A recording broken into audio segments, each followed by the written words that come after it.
Two sides who crave a victory, who desperately need a victory to round off this turbulent 2025 calendar. And no surprises, Tom Willis. Adam Lee will be starting to think about a yellow soon. Theo locks and loads again. McFarland with those long levers. Rhys Carey with some more muscular ones. Helped out by Tompkins. Dan's eyes are lighting up here, and Dan squeezes his way to the whitewash. One shot, one kill for Saracens. Well, this is one of those finishes that front row forwards are so good at. Because of what they're used to doing in the scrum, they almost pick and go. Thomas, try! Finally, Gloucester pull the trigger, and Gloucester's attacking blueprint comes to the fore. There he knows there's a runner in the midfield, quick tap, lovely ball, and you're not going to stop 19 stone, 6'8" second row from 2 yards. Saracens about as ruthless as they come in the Prem from this sort of position. Shegan lays the platform. Carey sneaking as much as 130 kilo bloke can. Fonseca, McFarland, wonderful take, brilliant finish. What dexterity from the Samoan back in the team. They have to get something here for me. They're going to go on to win this match. Saracens don't contest. Ludlow takes at the front. Transfer not the cleanest, and Clement has to shovel it out. Thomas Williams, there's the footwork. Is there a finish? Oh, it's even better than that. Gloucester's Globetrotter making magic again, showing the shed what they'll be missing next season. And Arthur Clark, the beneficiary of another piece of Welsh wizardry. Wow. He gets stumbled. Look, he comes round the short side. It's one-on-one. I'll step you. No, I haven't done yet. I'll have another go. Great. Fakes the inside, then over the top. Is he in touch? That's the only question. This is such a good piece of skill. The Sogbon brought him down. Fonseca caught at the base. Penalty advantage to Saracens.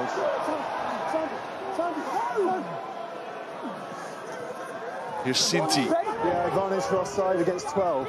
12 phases now for Saracens. Continuing to rap hard at Gloucester's door. Up it goes from Farrell. McFarland's after it. Oh! Happy? That's what he does. Thomas Williams splatted Theo McFarland with an alley-oop finish. Well, they had the advantage. It was a shot to nothing, but a couple of times in the first half, that man was stood out on the touchline with Williams marking him. And there's obviously a huge mismatch if they can get the ball above his head. He's already injured, as Austin pointed out. There he is, limping. Saracens with a chance to pull away from this set piece. Willis, Jamie George, one-on-one with Williams. George on the inside. Brilliant pass, stunning try. Bonus point Saracens. Bearing his battle scars, Jamie George. But what a moment of brilliance. Ivan Fonseca with the finish. The setup is so good from Sarries. If you watch Willis's eyes just as they come 13 minutes and some change to make it happen. They won't make it happen if Tom Willis has got anything to do with it. He didn't hold on to He stole it, then let it go again. But Saracens do have the penalty. it. First man on his feet won the ball, then played on the floor by Watch the Gloucester. quality of Earl here. Not only... Farrell delivers. Gloucester 14, Saracens 30, and a West Country mountain for the home team to scale now. Clement, yet again, asked to do the heavy work. Austin, Ludlow. Oh, way to go from Byrne. The feet from Knight, stepping, punching and scoring. A moment the young man will cherish forever.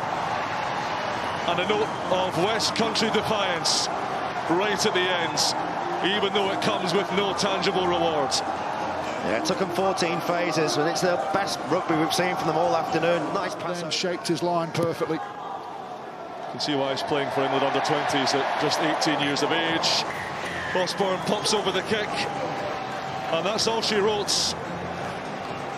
A bleak Christmas for Gloucester, a modicum of comfort supplied at the death by Will Knight's try, but more uncomfortable questions dogging George Skivington. Saracens have stopped the rot. 3 Gallagher PREM losses on the bounce come to a crashing end, with plenty of crashing from Tom Willis and company. Maximum points on the road, and Saracens roar back to winning ways to round off 2025. Tom, as I said, just how essential did today feel in terms of keeping your playoff hopes alive and also wrestling back some momentum? Yeah, it was massive. Obviously really disappointed with last week. Was a really disappointing performance, especially at home. Lost 2 home games in a row in the Premiership, and obviously that's not the standards we sort of hold. So yeah, to come here, get 5 points, I think, puts us in a good spot going into the new year.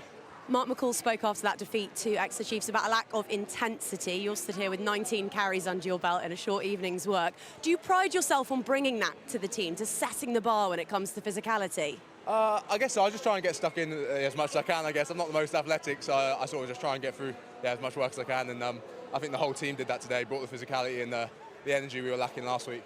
Mark, so much was made in the build-up to this fixture about the leads that you've let slip through your fingertips over the course of this season. So, with 3 points in it at the break, what were the conversations and how pleased are you with the way that you saw this one out? Yeah, no, we were good in the first half, good in the second half as well. It was a really good response to what happened last week. All the things I talked to you about before the game, the intent that you need and the physicality that comes off that intent. I thought that was one of our sort of better physical performances of the year. You know, early doors we were very good in their 22. A lot of strong carries, good cleaning. But when we had to defend, we defended really well. It's exactly the sort of physicality you'll need to take with you to Matthew Woods, Welford Road, in a week's time. Is that one of the things that pleased you most about today's performance, and how easy is that to replicate? We've got to try to make it the norm as much as you possibly can. You know, we had a good training week on the back of a disappointing performance last week, and a lot of what we saw on our high-intensity training day we saw today, and we know there's a big correlation between how you prepare and how you play, and we just got to be consistent in our training weeks, and we'll see that more on a Saturday. George, if last week was a case of not taking your opportunities, what was the issue today? Oh, I think it was the same again. I think, you know, even we got a 2-on-1 there at the end with a wide open run into the trial, and we managed to drop the ball. So there's probably 4 or 5 of those in the game. And again, like I said before, if you don't take those against Saris, you can't win. And again, boys did enough, created plenty of opportunities. Even with a bit of a reshuffle at the start, they still managed to do it. But we're not good enough at taking them at the moment. Does a lack of confidence and results feed into that? Is this becoming a self-perpetuating issue? I think there's got to be a little bit of that. Like I say, if you're missing 2-on-1s, we missed another one in the first half actually, then yeah, you've got to say, you know, we do a lot of work on handling and we played some good rugby. So I think from that point of view, we've got to have a look at it and just have a think about a few things, I think, because we can't keep, you know, doing the same thing every week. You head to Newcastle in 6 days' time. Just how season-defining does that fixture now become? Oh, it's massive. I don't think there's a game for the rest of the season for us that isn't absolutely massive now. You know, we've lost too many to have any sort of rotation or point where you can look, you might rest anyone for anyone. So, look, again, it's frustrating because, you know, the boys did enough at least to score a few more tries and we didn't. So, yeah, look, we've got to get ready for Newcastle, but that's hard to take that one.